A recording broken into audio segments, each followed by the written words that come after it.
أعوذ بالله من الشيطان الرجيم. بسم الله الرحمن الرحيم.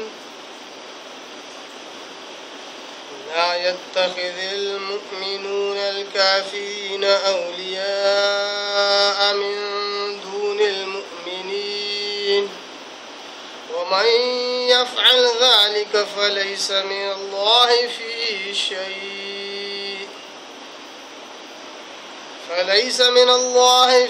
شيء إلا أن تتقوا منهم تقات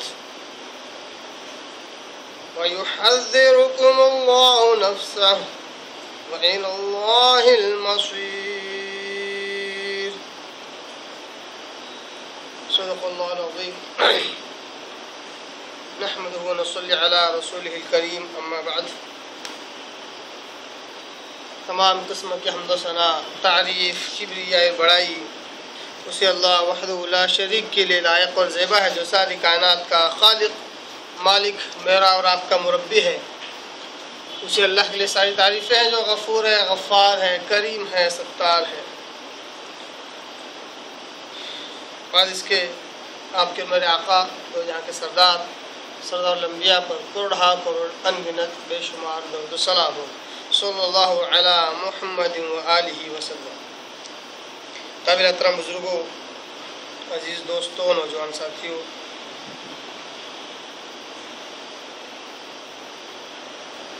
قرآن مجید کی ایک آیت کی میں نے تلاوت کی ہے، اور یہ وہی آیت ہے جو پچھلے درس میں بھی جس کی تلاوت کی گئی، جو کہ رمضان مبارک کا آخری درس تھا. پارہ نمبر 3 سورہ آل عمران، سورہ نمبر 3، اس کے رکوع نمبر 3 کی آیت نمبر 28، آیت نمبر 28.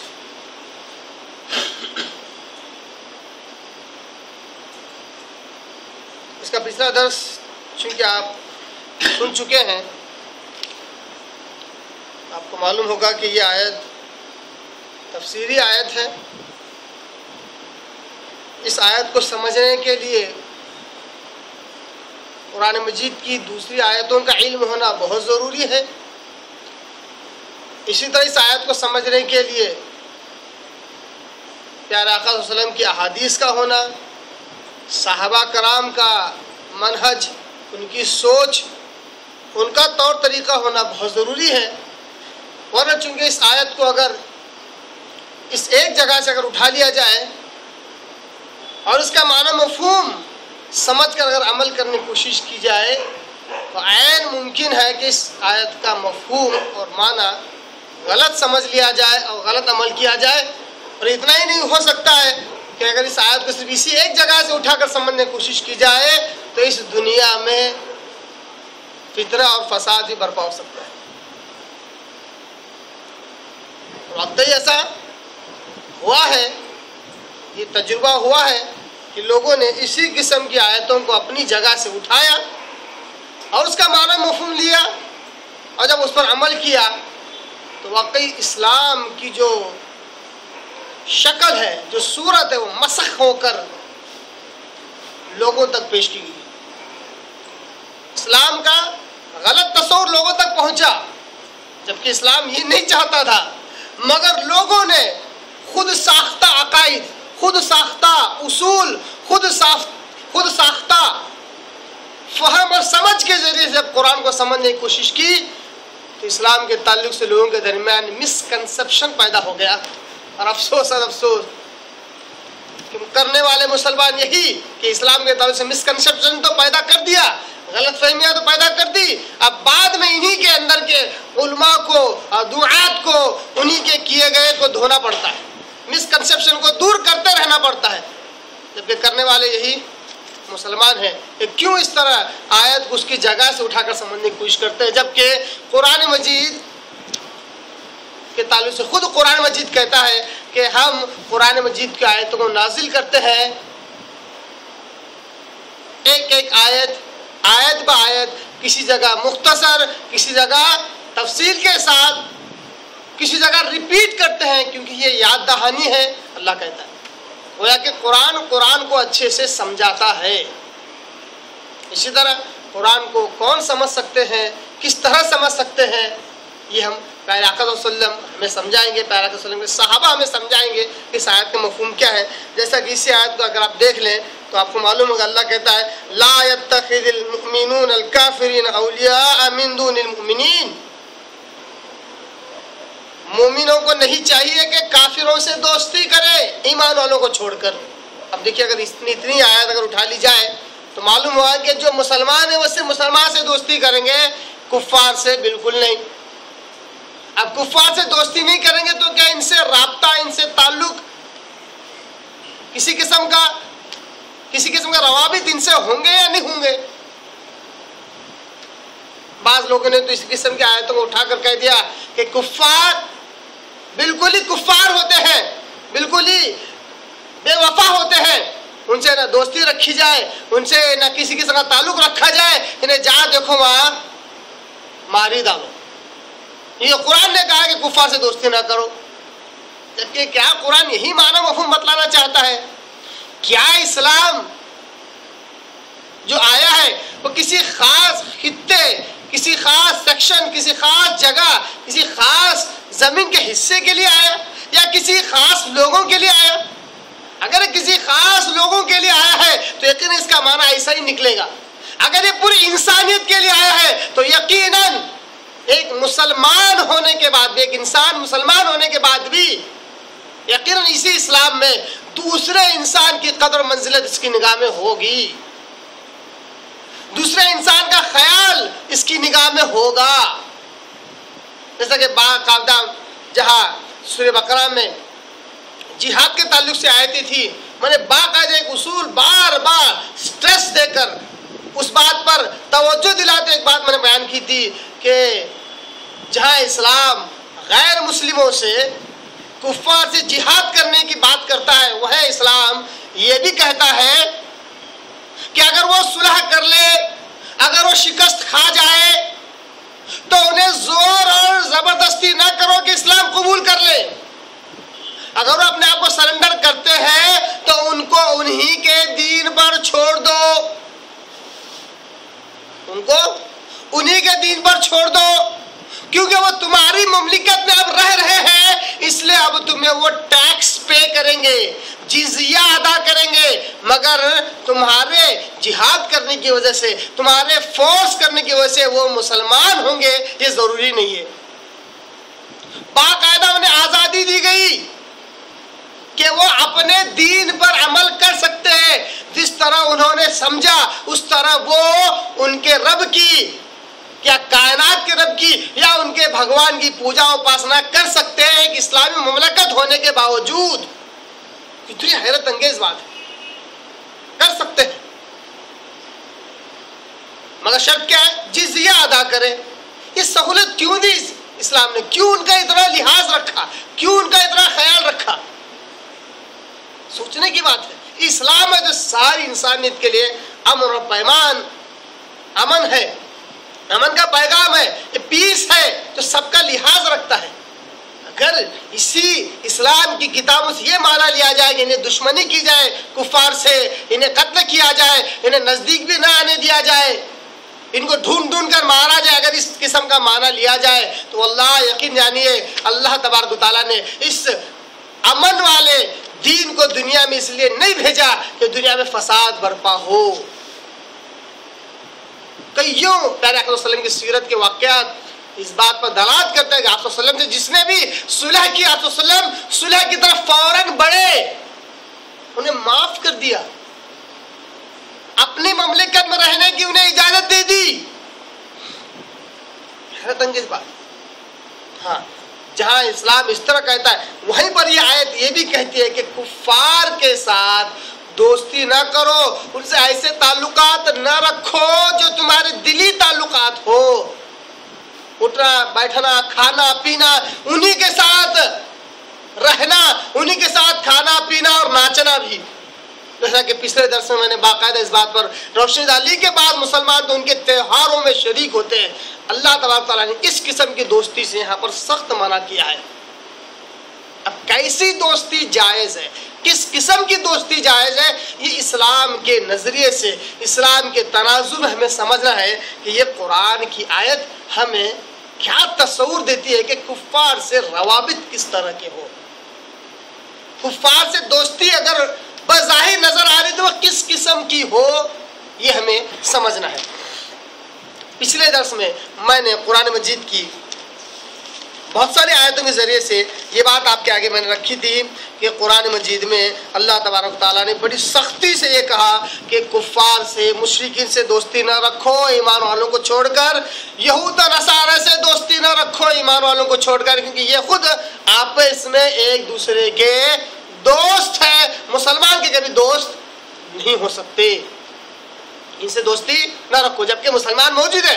تو اس آیت سے ایک نقطہ یہ بھی معلوم ہوا کہ سب سے زیادہ محبت ایک مومن کو دوسرے مومن سے ہونی چاہیے. اللہ کیا کہتا ہے, ایمان والوں کو چھوڑ کر کفار سے, یہود و نصارہ سے دوستی نہ کرو. ایمان والوں کو چھوڑ کر سے مراد ایمان والے موجود ہیں تو ان سے سب سے زیادہ محبت ہونی چاہیے. آج لوگ کہتے ہیں ارے صاحب کیا بتائیں ہمارے مسلمانوں کا بڑا برا حال ہے, ان سے تو غیر اچھے. بہت غلط بات ہے.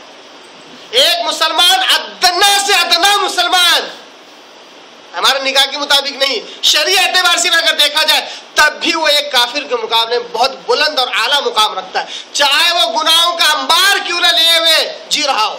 ایک ادنا سا مسلمان کی عزت بھی پہلے آقا صلی اللہ علیہ وسلم کہتے ہیں اس کی عزت پر ہاتھ نہ ڈالا جائے. اس کی عزت صحیح حدیث میں آتا ہے خانے کعبہ سے بڑھتا ہے. ایک ادنا سے ادنا مسلمان کی عزت.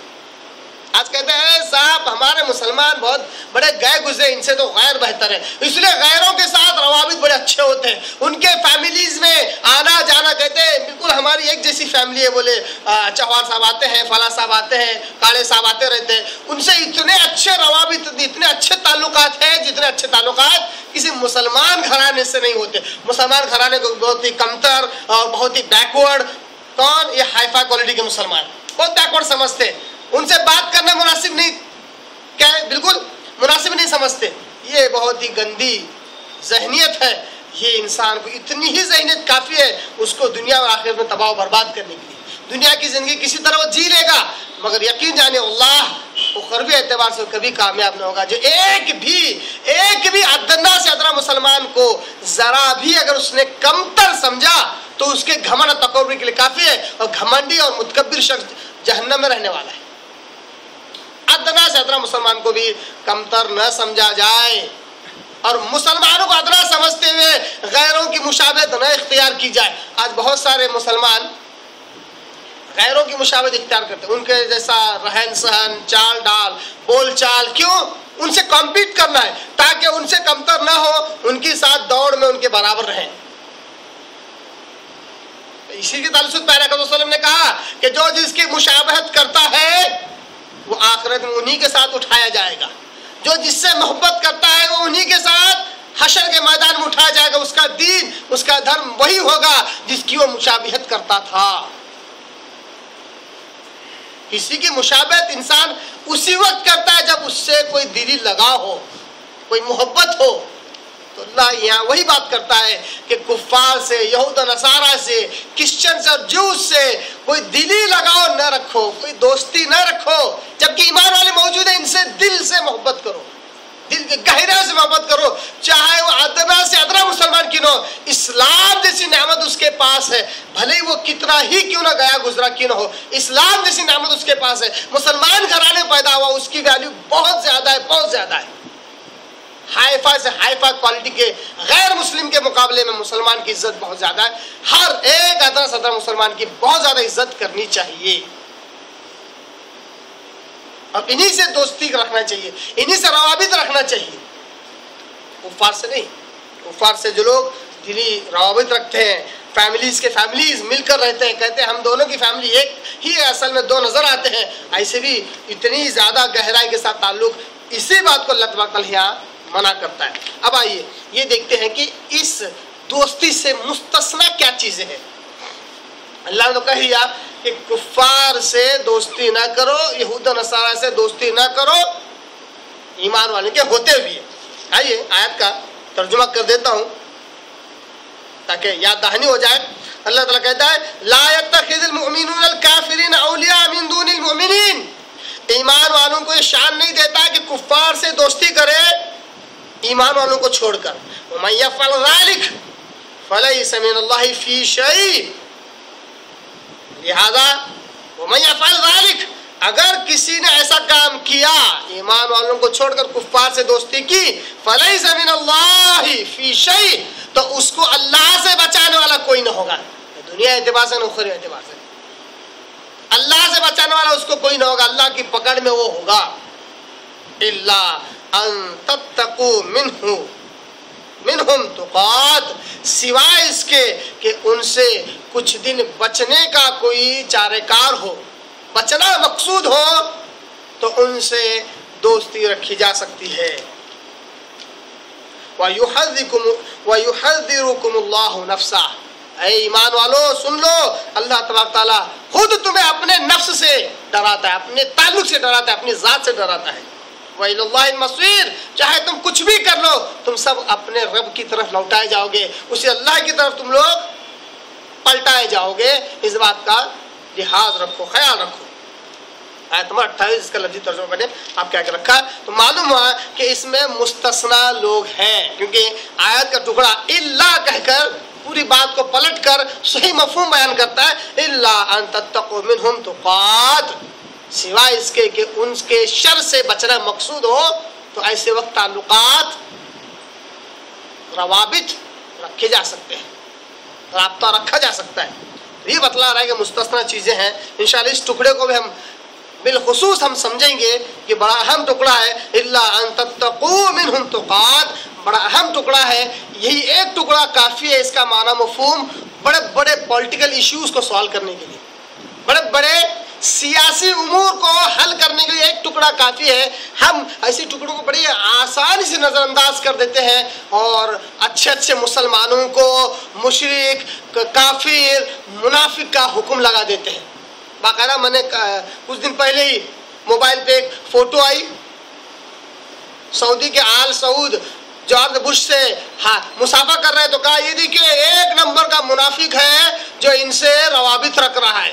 پھر ایک نے کوئی اسلامی مملکت کا فوٹو دیا، وہاں کا کیا کہتے بادشاہ یا حکمراں ہے وہ کسی یہودی سے یا اسرائیل سے اپنے عیسائی کیا کہتے ہیں لیڈر سے کوئی تعلقات پہ، کہا یہ دیکھیے ایک نمبر کا کافر ہے جو کفار سے دوستی کر رہا ہے، یہ آیتیں پیش کر رہے ہیں۔ اے اللہ کے بندو یہ ٹکڑا بھی تو دیکھو، الا ان تتقوا منہم تقات، یہ اللہ کو نہیں سمجھتا کہ کس سے ڈرنا چاہیے کس سے نہیں ڈرنا چاہیے۔ اللہ تو کہتا ہے کہ ان سے نقصان سے بچنے کا اگر کوئی تمہیں خطرہ ہو تو ایسے وقت ان سے روابط رکھو۔ کیوں اللہ نہیں جانتا کہ مخلوق کا ڈر نہیں ہونا چاہیے؟ اللہ تو کہتا ہے ہو سکتا ہے مخلوق کا ڈر تمہارے دل میں ہو، مگر یہ نہ شرک میں داخل ہے نہ کفر میں داخل ہے۔ مسلمان کہتے ہیں کیوں مسلمان کے کسی سے ڈرتے ہیں؟ ان کفار سے ڈرنے کی کیا ضرورت ہے؟ بنداس بمباری کرو ان پہ۔ لوگ کیا کہتے ہیں آج سعودی بڑا ڈرپوک ہے، بمباری کیوں نہیں کرتا؟ ارے اللہ کے بندے سعودی میں خانہ کعبہ ہے، سعودی میں مدینہ ہے، ایک بمباری ایک زبان درازی بھی کافی ہے بڑے بڑے ایئرپورٹوں بمباری کرنے کے لیے، بڑے بڑے کیا کہتے ہیں خانہ کعبہ پر مدینہ پر بمباری کرنے کے لیے کافی ہے۔ پھر کون عمرہ کو جائے گا، کون حج کو جائے گا؟ کس کو ڈرپوک کہہ رہے ہو؟ مسلم ممالک کو ڈرپوک کہتے ہو؟ احتیاط بھی تو کوئی نام کی چیز ہے کہ اللہ تبارک تعالیٰ نہیں جانتا کہ مخلوق سے ڈر کس کو کہتے ہیں؟ اللہ کہتا ہے الا ان تتقوا منہم تقات۔ انشاءاللہ اس ٹکڑے کو ہم سیاسی اعتبار سے اور آخر میں سمجھیں گے۔ آئیے اور دلائل آپ کے رکھوں کہ مستثنا چیزیں کیا ہے جس کو لوگ سمجھتے نہیں ہیں اور اپنی من مرضی سے قرآن کی آیتوں کو پیش کرتے ہیں، اس کی تفسیر بیان کر دیتے ہیں، اس کی تشریح بیان کرتے ہیں۔ واللہ پتہ نہیں ایسے لوگوں کا کیا ہوگا کہ مسلمان کے جو نوجوان ہیں ان کے جذبات سے تک کھیل لیتے ہیں، مسلمانوں کے نوجوانوں کے جذبات سے کھیلتے ہیں اور انہیں آدھی ادھوری آیتیں بتلا کر قرآن مجید سے بھی گمراہ کر دیتے ہیں، جبکہ قرآن مجید کوئی گارڈن یا باغ نہیں ہے کہ اس کو کبھی یہاں سے چگا جائے کبھی وہاں سے چگا جائے. قرآن مجید ہمارا سلیبس ہے, یہ ہمارا سلیبس ہے. اس کو اسٹارٹ سے لے کر اینڈ تک ختم کرنا چاہیے, اسٹارٹ سے لے کر اینڈ تک اس کو پڑھنا چاہیے. کیوں نہیں پڑھتے؟ اس کو چگتے ہیں, ادھر سے کبھی چگ لیا ادھر سے کبھی چگ لیا, بہت بڑی غلطی. اسی وجہ سے تو قرآن مجید کی آیتیں سمجھ میں نہیں آتی ہیں. آئیے انشاءاللہ قرآن مجید کی آیتوں سے آپ کیا کہ اس آیت کا صحیح مفہوم رکھتا ہوں اور بتلاتا ہوں کہ دیکھیے اللہ تبارک تعالیٰ کیا کہنا چاہتا ہے, دوستی کس کو کہتے ہیں, مستثنا کیا چیزیں ہیں. جیسا کہ پچھلے درس میں نے کہا کہ دوستی دو چیزوں کا نام ہے, ایک جس سے دلی محبت ہو, دوسرا خصوصی تعلق ہو. یہ دو شرائط اگر پائی جائے تو اس کو دوستی کہتے ہیں. اگر دلی محبت نہیں ہے, کوئی خصوصی تعلق بھی نہیں ہے, برائے نام رکھے جا رہے کسی ضرورت کے تحت, تو وہ اولیاء ولی دوستی میں نہیں آتا ہے. مستثنا چیزیں کیا ہیں؟ اس سے تین چیزیں مستثنا ہیں, بالخصوص تین چیزیں مستثنا ہیں. نمبر ایک, صلح اور معاہدہ. دیکھیے زبردست دلیل ہے اس بات کی کہ کفار سے روابط پیارا صلی اللہ علیہ وسلم نے رکھے, صحابہ نے رکھے, تابعین رحمہ اللہ نے رکھے. ہر ایک کو کافر کہہ کر ہر ایک کی گردنیں نہیں ماری. صلح اور معاہدہ کیا چیز ہے؟ یہ سیرت النبی اس بات پر گواہ ہے. سیرت کا نام تو لیتے ہیں مگر سیرت سے کوئی ہدایت حاصل نہیں کرتے. پھر آپ وسلم کی پوری سیرت اس بات پر بھری ہوئی ہے کہ جب دشمن زیر ہو جاتے, ہتھیار ڈال دیتے یا جنگ نہ کرنا چاہتے تو ان سے صلح اور معاہدہ ہوتا. وہ کفار ہی رہتے, وہ مشرک ہی رہتے, وہ یہود و نصارہ ہی رہتے, مگر معاہدہ ہونے کے بعد ان کی گردنیں نہیں ماری جاتی. اور واللہ اسلام کی ذمہ داری, مسلمانوں کی ذمہ داری وہ اب پہلے سے زیادہ بڑھ جاتی ان کے جان کی حفاظت کرنے کی. واللہ دیکھیے غیر مسلموں کے جان کی حفاظت, ان کو امن امان میں رکھنا مسلمانوں کی ذمہ داری پہلے سے زیادہ بڑھ جاتی جب وہ صلح اور معاہدہ کر لیتے, وہ ان کے انڈر میں آ جاتے, جزیہ دے دیتے, اپنے آپ کو سرنڈر کر دیتے. پیغمبر صلی اللہ علیہ وسلم کی پوری سیرت بھری ہوئی ہے کہ یہ جگہ آپ صلی اللہ علیہ وسلم نے صلح اور معاہدہ کیا. بہت ساری مثال ہیں. ایک مثال میں آپ کو دے رہا ہوں. ابتدائی دور, بالکل اسلام مملکت قائم ہو گئی جنگ بدر سے پہلے, جنگ بدر سے سن 2 ہجری سے پہلے کی بات ہے. جیسے آپ صلی اللہ علیہ وسلم مدینہ پہنچے, دارالمملکت قائم ہو گئی, مسلمانوں کو قوت و طاقت مل گئی, اور بار بار یہ خدشہ رہتا تھا کہ مشرکین کب پتہ نہیں مدینہ پر حملہ کر دیں گے, اور بار بار وہاں سے دھمکیاں بھی موصول ہوتی رہتی. تو آپ صلی اللہ علیہ وسلم نے اس خطرناک دشمن کو دبوچنے کے لیے اور اس کی قوت و طاقت کو دبا کر رکھنے کے لیے پھر آپ صلی اللہ علیہ وسلم نے بہت ساری تدابیر اختیار کی. اس میں سے ایک تدبیر آپ صلی اللہ علیہ وسلم نے یہ اختیار کی کہ مدینہ سے شام کو جو جانے والا راستہ تھا, مدینہ سے مکہ جو جانے والا راستہ تھا, ان راستوں پر جتنے قبائل تھے سب سے جا کر معاہدہ کیا کہ اگر حالات ایسے آ جائے تو نہ ہم آپ سے لڑیں گے نہ آپ ہم سے لڑیں گے. اگر آپ پر کوئی حملہ کرے تو ہم آپ کا ساتھ دیں گے, اور ہم پر کوئی حملہ کرے تو آپ ہمارا ساتھ دینا. جبکہ وہ قبیلے مسلمان نہیں ہوئے تھے, کافر کے کافر تھے, مشرک کے مشرک تھے, یہودی اور عیسائی کے یہودی عیسائی تھے. پھر آپ نے معاہدہ کیا, ان کو رہنے دیا, ان کو رہنے دیا. کئیوں قبائل آپ صلی اللہ علیہ وسلم نے صلح معاہدہ کیا. اس کا بڑا فائدہ یہ ہوا کہ ابو سفیان کا جب قافلہ نکلا شام سے مکہ کی طرف, ہر چیز کی خبر آپ صلی اللہ علیہ وسلم کو مل رہی تھی. وہ تو ابو سفیان چالاک نکلا کہ اپنے قافلے کو کسی طرح بچا کر لے گیا. اس درمیان جتنے قبیلے تھے کسی نے بھی آپ صلی اللہ علیہ وسلم کی اس معاملے میں رخنہ اندازی نہیں کی. کیوں؟ صلح معاہدہ ہوا تھا. تو ایسے کئیوں جگہ کے صلح معاہدے ہوئے ہیں جس میں آپ صلی اللہ علیہ وسلم نے کفار اور مشرکوں یہود و نصارہ کو اپنے مملکت میں رہنے دیا. جیسا کہ اگر آپ یہودیوں کا معاملہ دیکھیں, یہودیوں کے جو 3 بڑے قبیلے تھے, ایک قبیلے کو آپ صلی اللہ علیہ وسلم نے جلا وطن کر دیا, جلا وطن کر دیا. 2 قبیلے قتل کیے گئے, اور جو بچ گئے وہ وہیں رہ گئے.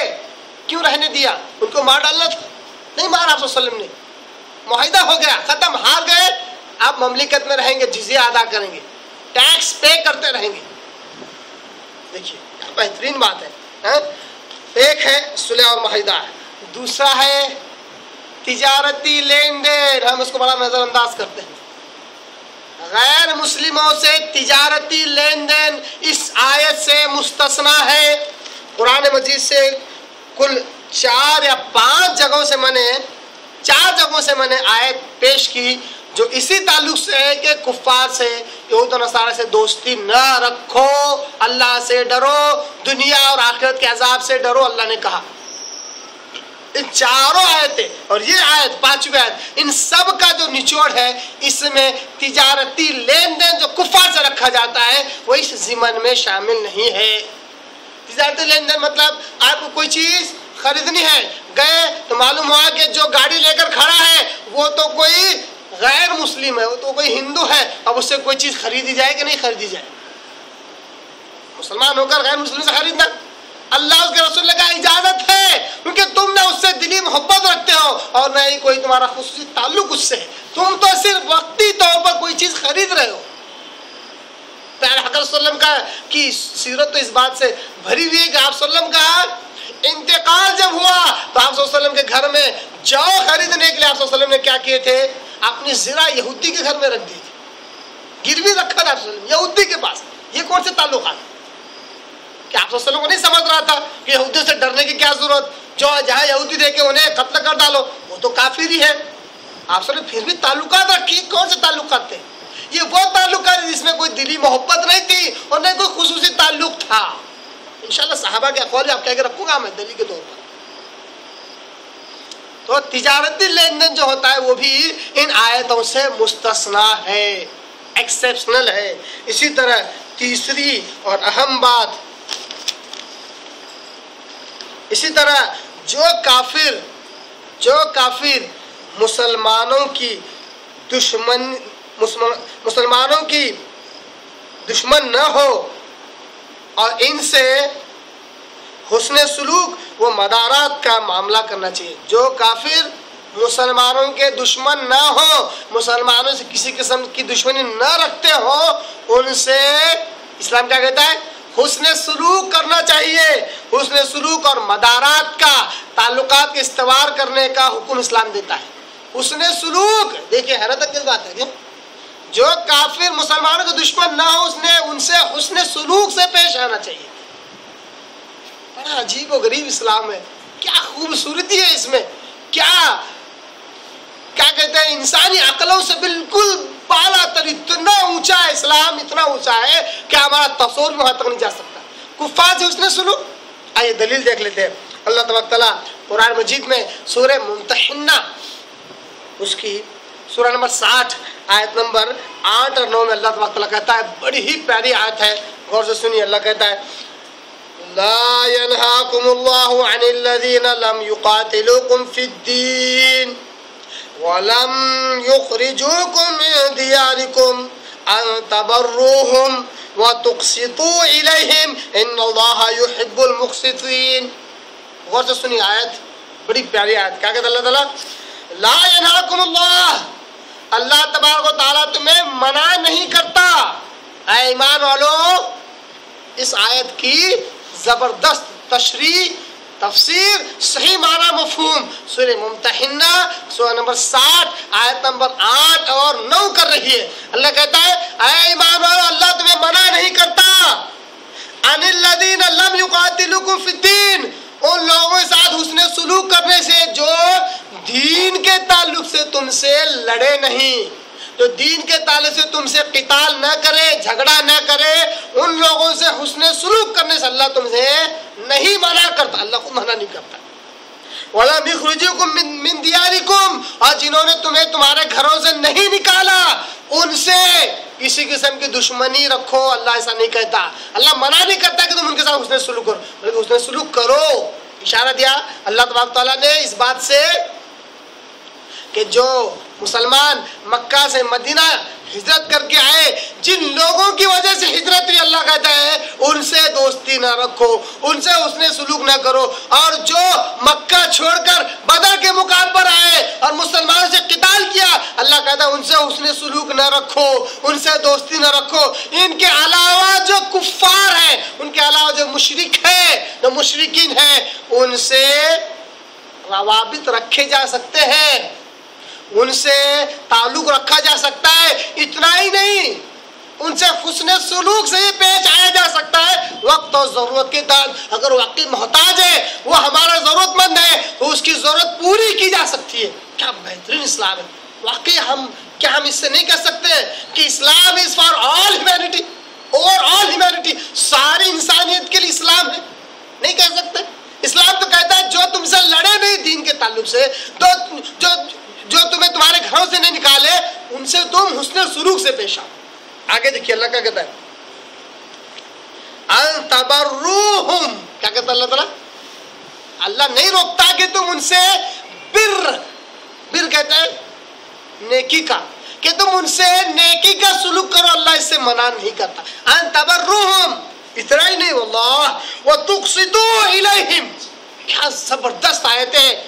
اسی لیے صحابہ جزیرۃ العرب ہی نہیں، اس کے باہر بھی کفار کے دلوں پر حکومت کرتے تھے۔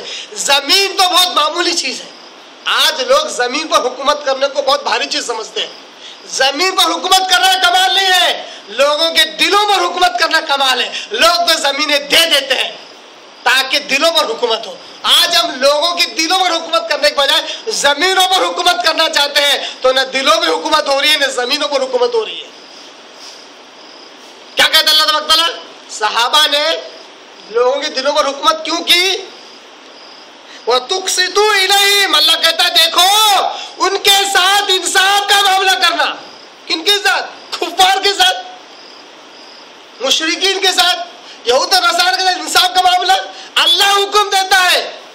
وَتُقْسِطُوا إِلَيْهِمْ إِنَّ اللَّهَ لَا يُحِبُّ الْمُقْسِطِينَ، اے ایمان والو یاد رکھو اللہ نا انصاف، ان اللہ یحب المقسطین، اللہ ناانصافوں کو پسند نہیں کرتا، بلکہ جو انصاف پسند ہوتے ہیں اللہ انہیں بہت محبوب رکھتا ہے۔ چاہے وہ انصاف کا معاملہ مسلمانوں کے تعلق سے ہو، چاہے وہ انصاف کا معاملہ غیروں کے تعلق سے ہو۔ پھر آپ صلی اللہ علیہ وسلم کے پاس دو لوگ لڑتے ہوئے آئے، ایک یہودی اور ایک مسلمان۔ آپ صلی اللہ علیہ وسلم نے معاملہ سنا تو یہودی کے حق میں فیصلہ کر دیا۔ یہ کیا ہے؟ یہی ہے کہ انصاف کا تقاضا یہی ہے کہ کفار کے تعلق سے اگر وہ ہمیں ایذا نہ پہنچائے، دینی اعتبار سے ہم سے نہ لڑے، تو ان سے حسن سلوک سے پیش آنا چاہیے۔ آیت نمبر 8، آیت نمبر 9 کیا کہتا اللہ؟ انما ینہاکم اللہ عن الذین قاتلوکم فی الدین، اسی بات کو اللہ تعالیٰ دہرا رہا ہے، کہتا ہے اللہ تعالیٰ تمہیں منع کرتا ہے ان لوگوں سے، یعنی حسن سلوک کرنے سے، جو تم سے دین کے تعلق سے تم سے قتال کرتے ہیں، لڑتے ہیں، کیا جہاد کرتے ہیں، جھگڑا کرتے ہیں۔ وَأَخْرَجُوكُمْ مِنْ دِيَارِكُمْ، اور جو تمہیں تمہارے گھروں سے نکال دیتے ہیں، ایسے لوگوں سے دوستی نہ کرو، ایسے لوگوں کے حسن سلوک نہ کرو۔ تیسرا، دو تو اصول معلوم ہو گئے، دو شرائط معلوم ہو گئے کیسے کفار سے حسن سلوک نہیں کرنا ہے۔ ایک وہ جو دین کے معاملے میں لڑے، نمبر 2 جو ہمیں ہمارے گھروں سے نکالے۔ تیسری شرط اللہ تعالیٰ آیت 9 میں بیان کرتا ہے، وَظَاهَرُوا عَلَىٰ إِخْرَاجِكُمْ، اب ان لوگوں سے بھی اللہ منع کرتا ہے دوستی کرنے سے جو تمہارے پیٹھ پیچھے کفار کی، مشرکین کی، یہود و نصارہ کی کسی بھی اعتبار سے مدد کرے، تمہیں تمہارے گھروں سے نکالنے میں، تمہارے خلاف لڑنے میں ہتھیار سپلائی کرے، سامان سپلائی کرے، خبریں پہنچائے، ایسے بھی کفار سے دوستی نہ کرو، ان سے بھی حسن سلوک نہ کرو۔ ان تولوہم، اس طرح سمجھانے کے بعد بھی اگر تم نے دوستی کی، وَمَن يَتَوَلَّهُمْ، جو کوئی ایسا کرے گا، فَأُولَٰئِكَ هُمُ الظَّالِمُونَ، یہی لوگ اصل میں ظالم لوگ ہیں۔ سورہ ممتحنہ سورہ نمبر 60 آیت نمبر 8 اور 9 اللہ تبارک تعالیٰ نے 3 شرائط کے ساتھ کفار کے ساتھ حسن سلوک کرنے کا حکم دیتا ہے. نہ صرف حکم بلکہ پسند کرتا ہے ایسے لوگوں کو جو کفار کے ساتھ حسن سلوک کریں. نمبر 1 3 شرائط میں سے پہلی شرط جو دین کے تعلق سے ہم سے نہ لڑیں. نمبر 2 جو ہمارے گھروں سے ہمیں نہ نکالے. نمبر 3 کسی بھی اعتبار سے دشمنان اسلام کی مدد نہ کریں. اب ان 3 چیزوں کو سمجھنے کے لیے بھی بڑی غلط فہمی پیدا ہو سکتی ہے. لوگ اس میں بھی چور راستے نکالتے ہیں کیونکہ کام وہ کرنا ہے جو دل کا ہے, کام وہ نہیں کرنا جو قرآن و حدیث میں آیا ہے. تو دل کی باتوں میں کہتے ہیں ارے صاحب ہم کو نہیں نکالے تو کیا ہوا, دنیا کے کسی کونے میں کسی مسلمان کو تو نکالا, ایک بہانہ. دوسرا ہمارے سے نہیں لڑ رہے تو کسی مسلمان سے تو لڑ رہے. تیسرا ارے صاحب وہ تو خفیہ طور پر انٹرنیٹ کے ذریعے سے مسلمانوں کے خلاف سازش رچ رہے ہیں. جتنے یہودی سب کے سب, جتنے یہودی ہیں, جتنے عیسائی ہیں, جتنے کفار ہیں, سب کے سب انٹرنیٹ کے ذریعے سے دوسری آلات کے ذریعے سے مسلمانوں کے خلاف سازشیں رچ رہے ہیں. میں کہتا ہوں اللہ کے بندے, انسان پر مسلمان پر جو شریعت لاگو کی گئی ہے اس کی استطاعت کے مطابق ہے. یہ شرط ہے کہ نہیں ہے؟ شرط ہے نا. اسلام نے انسان پر اسلام کو لاگو کیا مسلمان پر اس کی استطاعت کے مطابق. جو اس کی استطاعت کے باہر اللہ اس پر سوال بھی نہیں کرنے والا ہے. اب اس بات کی فکر جو دنیا کسی کونے میں ہے, اگر یہ یہاں سے سارے کفار سے دشمنی کرے اس بنیاد پر کہ وہاں پر ایسا ہو رہا ہے تو یہ اس کا اصول صحیح نہیں ہے. اسی طرح انٹرنیٹ کے ذریعے سے دوسرے آلات کے ذریعے سے مسلمانوں سازشیں رچی جا رہی ہے. یہ کہ اگر سارے کفار سے دشمنی رکھنا, سارے یہود کے ساتھ دشمنی رکھنا, یہ بھی مناسب نہیں ہے. جو چیز سامنے آئے, جس کا راز کھل جائے, اس سے دشمنی رکھو, ورنہ چھوڑ دو اس کو اس کی حالت میں. اگر پہلے سے ایسی تیاری کرو گے, ایسی خفیہ چالیں چلو گے تو کرو گے کچھ نہیں, بلا وجہ اللہ معاف کرے جیلوں میں ٹھوسے جاؤ گے. اور ایک دو کی وجہ سے 200-400 لوگ جیلوں میں ٹھیس ہو جاتے ہیں, اننیسیسری بلا وجہ پریشان کیے جاتے ہیں. کام کچھ نہیں ہوا. یقیناً اگر اچھی نیت ہے تو یقین جانیے اللہ کے پاس ثواب کی کمی نہیں ہے, اللہ بہت ثواب دے گا. مگر کام وہ کرو جو شریعت کہتی ہے, طریقہ وہ اپناؤ جو قرآن حدیث کہتا ہے. اپنی من مرضی سے کوئی کام نہ کرو, علماء کی رہبری اختیار کرو, علماء سے مدد حاصل کرو کہ صحیح طریقہ کیا ہے. خفیہ طور پر چالیں کرو گے, کئی رات کے 12 بجے 4 لوگ کھڑے ہو کے بات کرو گے, میں نے تو کچھ بھی نہیں کیا. ارے بات ایسی کیوں کر رہا ہے؟ جس جگہ رہ رہا ہے وہاں کی قوانین کا بھی تو خیال رکھ. کرو گے کچھ نہیں, سارے مسلمانوں کو پریشانی ہو جائے گی. کیا اسلام یہ چاہتا ہے؟ اسلام یہ چاہتا ہے جو چیز تمہارے سامنے ہے, جو تم سے لڑ رہے ہیں تم ان سے حسن سلوک نہ کرو, جو تمہارے گھروں سے نکال رہے ہیں ان سے حسن سلوک نہ کرو, جو تمہارے خلاف ہتھیار سپلا کر رہے ہیں, خبریں دے رہے ہیں, کفار کی مدد, ان سے حسن سلوک نہ کرو. اور عام طور پر جو تمہارا پڑوسی جس نے کچھ نہیں کیا اس سے ہمیشہ کے لیے دشمنی, اس کو برا بھلا کہنا. اگر ایسا ہوتا تو اسلام دلوں پر حکومت نہ کرتا, اتنا زیادہ یہ پوری دنیا میں نہ پھیلتا. اسلام دلوں پر حکومت کرنے کے لیے آیا ہے, زمینوں پر نہیں. زمین پر تو اللہ دینے والا ہے. اللہ تعالیٰ کہتا ہے قرآن مجید میں, ایک نہیں دو نہیں کئی جگہ اللہ کہتا ہے اے مومنو ورثتموہا, ہم نے زمین کا وارث تمہیں بنایا ہے جو ایمان والے ہوتے ہیں. انتم الاعلون, تم ہی غالب رہو گے ان کنتم مؤمنین, اگر تم صحیح اور سچے مومن ہو.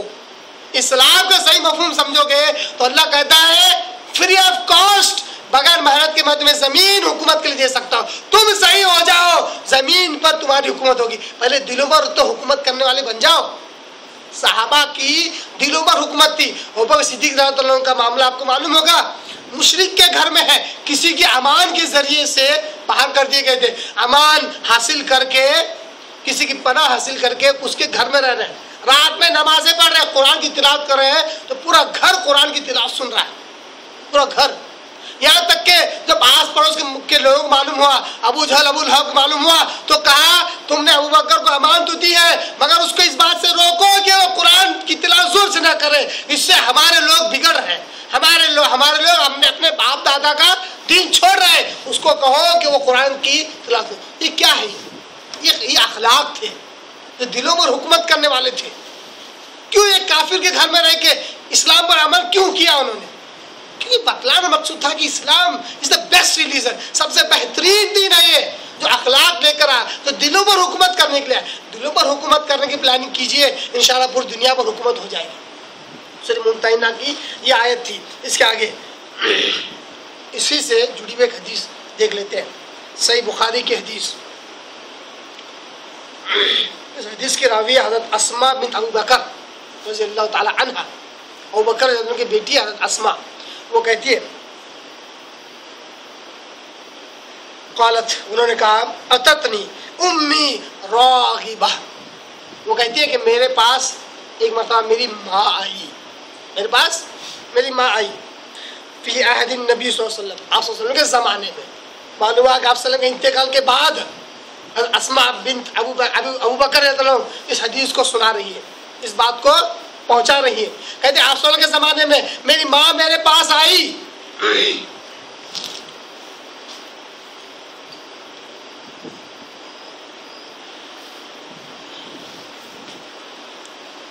میری ماں میرے پاس آئی، وہی راغبہ، وہ میری ضرورت مند تھی، اور ان کی ماں اس وقت کافرہ تھی، مشرکہ تھی، مسلمان نہیں ہوئی تھی، آپ سن کا زمانہ چل رہا ہے، وہی راغبہ، اور وہ میری محتاج تھی، میری ضرورت مند تھی۔ فسألت النبی صلی اللہ علیہ وسلم حاصلوہا، دیکھیں صحابیات کیا زبردست، دین پر عمل کرنے کے لیے جہاں کوئی ڈاؤٹ پیدا ہوا فوراً آپ صلی اللہ علیہ وسلم سے استفتاء کر لیا، فوراً فتویٰ پوچھ لیا، فوراً مسئلہ جان لیا، آپ صلی اللہ علیہ وسلم سے پوچھا، اللہ کے رسول میری ماں میرے پاس آئی ہے، مومنہ نہیں ہے، مسلمہ نہیں ہے، مسلمان نہیں ہے، کافرہ ہے، مشرکہ ہے، حاصلوہا، اللہ کے رسول کیا میں اس سے حسن سلوک کروں، اس سے صلہ رحمی کروں؟ کیا جواب ہونا چاہیے میرے آقا صلی اللہ علیہ وسلم کا؟ کیا جواب ہونا چاہیے؟ میرے آقا صلی اللہ علیہ وسلم کہتے ہیں، قال نعم، ہاں اس کے ساتھ حسن سلوک کر، اس کے ساتھ سلی امک، صحیح مسلم کی حدیث میں کیسے الفاظ ہے؟ سلی امک، اپنی ماں کے ساتھ حسن سلوک کر۔ اس وقت اللہ تبارک تعالیٰ نے یہ آیت نازل کی، سورہ ممتحنہ سورہ نمبر 60 آیت نمبر 8 اور 9، لا ینہاکم اللہ عن الذین لم یقاتلکم فی الدین، اللہ تعالیٰ ان لوگوں سے حسن سلوک کرنے سے منع نہیں کرتا جو دین کے تعلق سے تم سے لڑے نہیں، جو تمہیں تمہارے گھروں سے نکالے نہیں، اور کسی طریقے سے کفار کی، دشمنان اسلام کی مدد نہ کریں، ان سے حسن سلوک کرنے میں کوئی حرج نہیں۔ اس وقت اللہ نے آیت نازل کی، سورہ ممتحنہ سورہ نمبر 60 آیت نمبر 8 اور 9۔ اب بتائیے حضرت اسماء بنت ابو بکر کی جو ماں ہے وہ کس اعتبار سے مسلمانوں کو دشمن ہے؟ کس اعتبار سے؟ 3 شرطیں اللہ نے بیان کی، تینوں میں فٹ نہیں ہو رہی ہے۔ میرے آقا صلی اللہ علیہ وسلم نے سیدھا جواب دے دیا، وہ تمہاری ماں ہے، خون کا رشتہ ہے، بھلی کافرہ ہے، مگر اس سے حسن سلوک کرو، سلی امک، اپنی ماں کے ساتھ حسن سلوک کر، کہا رسول۔ تو ایسے تو کتنے کفار ہیں، کتنے غیر مسلم ہیں جن سے ہمارے تعلقات ہیں، مگر ہم نے ایسی آیتوں کا غلط مفہوم لے کر ان سے ایسے تعلقات بگاڑ لیے ہم نے کہ آج انہیں دین کی دعوت دینا ہو تو ہمیں خود کو شرم آتی ہے، کیسے دے، جبکہ جہاں یہ برِ صغیر جو ہندوستان ہے، یہاں پہ سب سے بہترین طور طریقے سے غیر مسلموں کو دعوت دی جا سکتی ہے، اگر ان سے تعلقات رکھے جائے، جب ان سے معلوم ہو جائے کہ ہمارے وہ دشمن نہیں ہے جن شرائط کو قرآن بیان کرتا ہے، تو ان سے ایسے تعلقات رکھو جس سے دین کی دعوت دی جائے، ان سے حسن سلوک کرو تاکہ ان کے دلوں پر حکومت ہو سکے۔ ایک اور آیت دیکھتے ہیں، یہ آیت اس دلیل میں پیش کر رہا ہوں، اس بات کو ثابت کرنے کے لیے پیش کر رہا ہوں کہ جو لوگ یہ کہتے ہیں نہیں صاحب کافر کافر ہوتا ہے، کافر بے ایمان ہوتا ہے، اس کا کوئی بھروسہ نہیں، اس سے دوستی نہ رکھی جائے، چاہے وہ ہندوستان ہو، چاہے وہ پاکستان ہو، چاہے سعودی عرب ہو، چاہے ایران ہو، عراق ہو، کافر سے دوستی نہیں کرنا، ان سے دشمنی رکھنا حد درجہ، دل میں بہت زیادہ نفرت رکھنا، ان سے کسی کے ساتھ تعلق نہیں رکھنا، جو رکھے گا وہ 1 نمبر کا منافق۔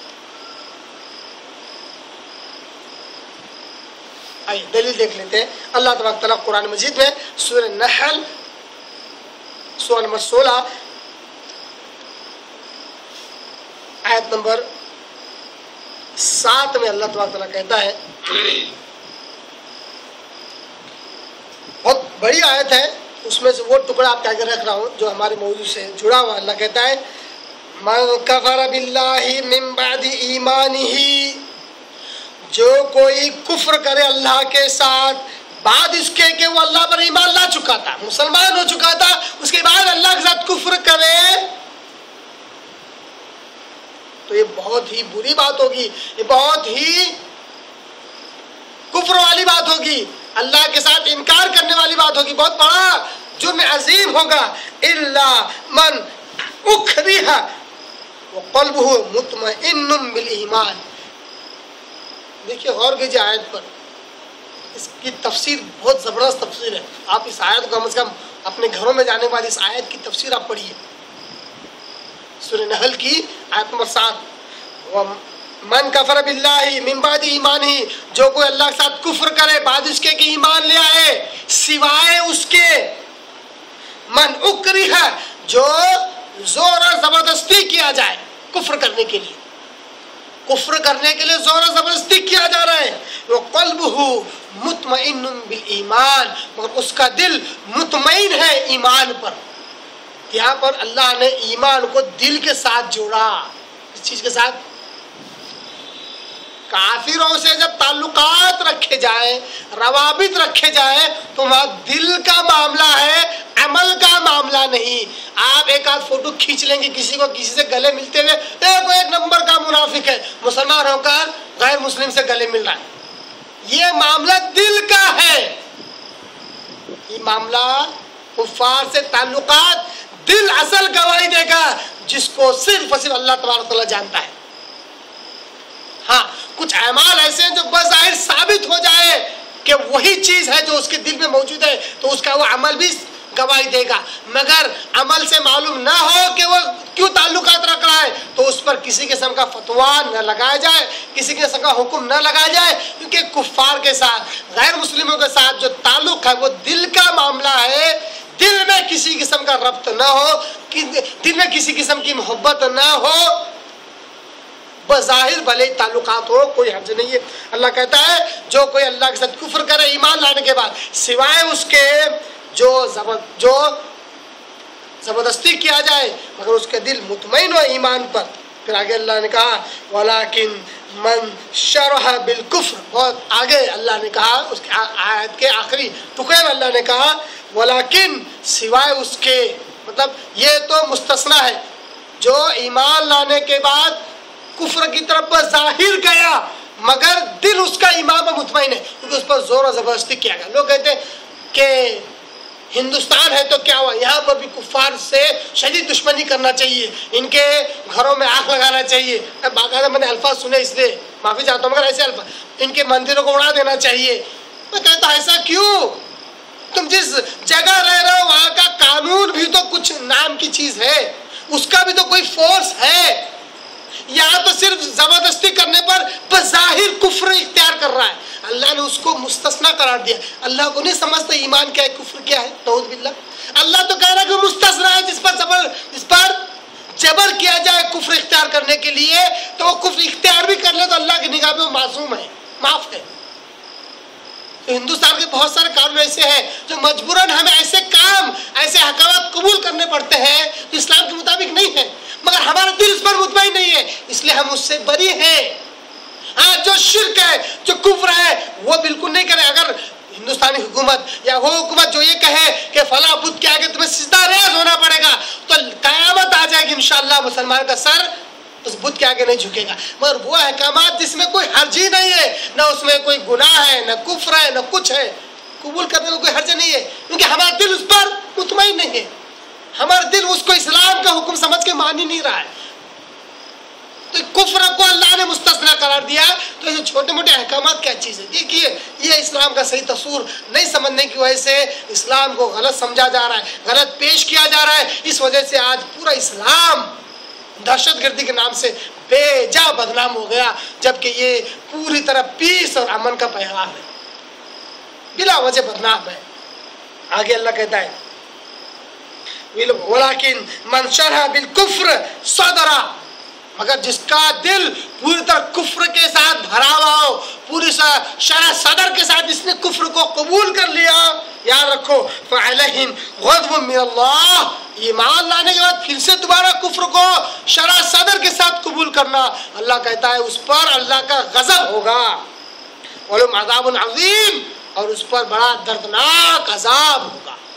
دنیا اعتبار سے، اخر کے اعتبار سے جو مرتد ہوتا ہے اس پر اللہ کا غضب ہوتا ہے. اسی لیے مرتد کی سزا اسلامی مملکت میں ڈائریکٹلی قتل ہے، ڈائریکٹلی اس کا مرڈر ہے، قتل کر دینا ہے، کیونکہ وہ اسلام لانے کے بعد اس نے کفر کیا. اس پر کہ یہ جو مرتد کی جو سزا قتل ہے یہ کیا ہے اور کیوں ہے، اس سے پہلے کے درس میں میں نے اس پہ کافی روشنی ڈالی ہے کہ کیا یہ ظلم ہے یا عین انصاف ہے. مرتد کو قتل کرنا اسلامی مملکت میں یہ ظلم ہے اس پر یا عین انصاف ہے. میں نے غالباً پچھلی کوئی کسی آیت میں کافی روشنی ڈالی ہے، اس آیت کا حوالہ مجھے فی الوقت یاد نہیں ہے، پچھلے دروس کو اگر آپ سن لیں گے تو انشاءاللہ اس پر کافی روشنی ملے گی. آئیے چوتھی دلیل کہ مستثنا چیزیں، تجارتی لین دین، صلح معاہدہ، اور وہ مسلمان جو مسلمانوں کے خلاف نہ ہو، جہاد نہ کرے، جھگڑا نہ کرے، ان کے گھروں سے نہ نکالے، کسی طرح سے کفار کی مدد نہ کرے، ان سے حسن سلوک کرنے کی جو دلائل ہے اس میں چوتھی دلیل اسی آیت کا یہ ٹکڑا الا ان تتقوا منهم تقات، یہ مستثنا قرار دیتا ہے کہ ایسے کفار سے کیا ہے اگر تم کہ ظاہری تعلقات رکھو جن سے نقصان پہنچنے کا اندیشہ ہو تو اس میں کوئی حرج نہیں ہے. یہ انفرادی اعتبار سے بھی اور اجتماعی اعتبار سے بھی. اسی وجہ سے آپ صلی اللہ علیہ وسلم نے صلح اور معاہدہ کیا. آپ کو غور کر سکتے ہیں، آپ پوری دنیا اگر یہ مان لے اور مان رہی ہے کہ امریکہ سپر پاور ہے، مان رہی نہیں، یہ ریالٹی حقیقت ہے کہ نہیں؟ اب اس پوری دنیا ماننے کے بعد ایک دنیا کے ایک چھوٹے سے کونے میں ایک عقل مند، سب سے بڑا، سب سے زیادہ دانشور، اس کو ہوشیار، ایڈوانس کہتے ہیں، وہ یہ سوچے کہ اسلامی مملکت پھر بھی امریکہ سے ڈرے، اس پر بمباری کیوں نہیں کرتا؟ ارے بیوقوف، دنیا کے کونے میں بیٹھ کے اپنی عقل لگا رہا ہے، جبکہ وہ پوری دنیا کا سپر پاور مانا جا رہا ہے. اس کو چھیڑنے کا مطلب ہے مسلمانوں کی بیجا جانے جانا.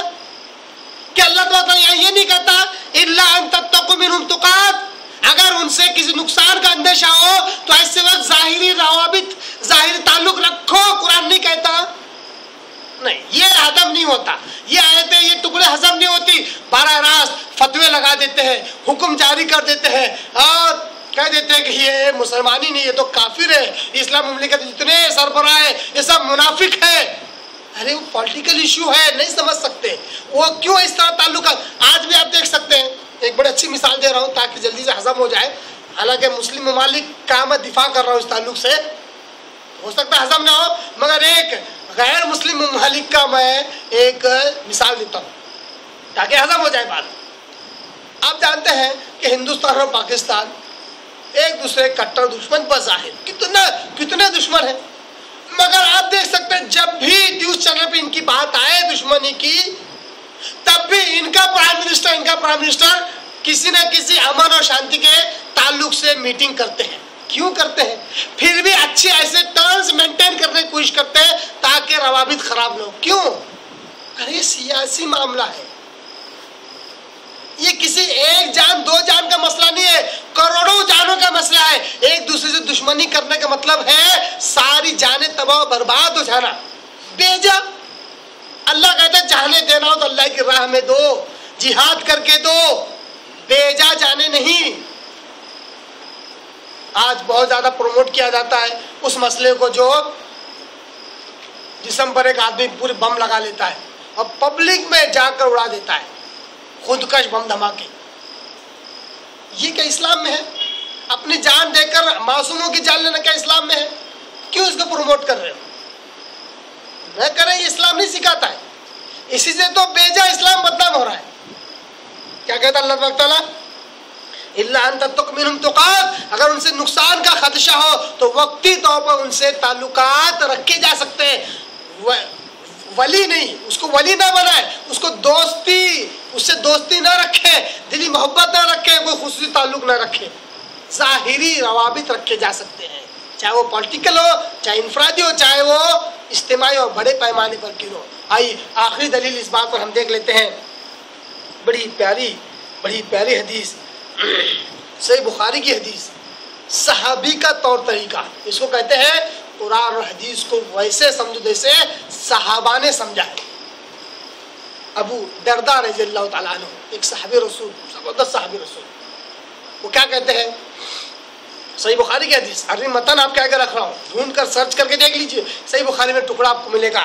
عن ابی درداء رضی اللہ تعالیٰ عنہ قال، ابو درداء رضی اللہ عنہ کہتے ہیں اِنَّا لَنَقْشَرُ فِي وُجُوهِ أَقْوَامٍ وَقُلُوبُنَا تَلْعَنُهُمْ، ہم لوگ جب کفار سے ملتے، اِنَّا لَنَقْشَرُ فِي وُجُوهِهِمْ، بڑے خندہ پیشانی کے ساتھ خوش ہو کر ان کفار سے ہم ملتے۔ کون کہہ رہے ہیں؟ صحابہ رسول، حدیث کہا کہ صحیح بخاری کی، کہتے ہم بعض اوقات کفار سے، دشمن اسلام سے ملتے، خوش ہو کر ملتے، یہود و نصارہ سے، کفار سے ہم خوش ہو کر تعلق رکھتے، ملتے۔ وقلوبنا تلعنہم، اور ہمارے دل ان پر لعنت کرتے ہوتے۔ معلوم ہوا کہ یہ معاملہ پھر سے دل کا ہے، آپ کے ظاہری تعلق سے آپ نہ کافر بننے والے ہیں نہ منافق بننے والے ہیں۔ ظاہری تعلق کو دیکھ کر حکم نہ لگائے کہ وہ کافر ہے اور وہ مشرک ہے اور وہ منافق ہے، یہ منافقت نہیں، یہ عین سنت صحابہ ہے، یہ عین سنت رسول ہے، یہ عین سنت تابعین، تبع تابعین، ائمہ کرام، محدثین ہے۔ یہ کفار سے ظاہری ربط رکھو، دلی محبت نہ رکھو، کوئی خصوصی تعلق نہ رکھو، بھلے تم کتنے خوش ہو کر ملنا ہے ملو، مگر دل تمہارا اس پر مطمئن نہ ہو۔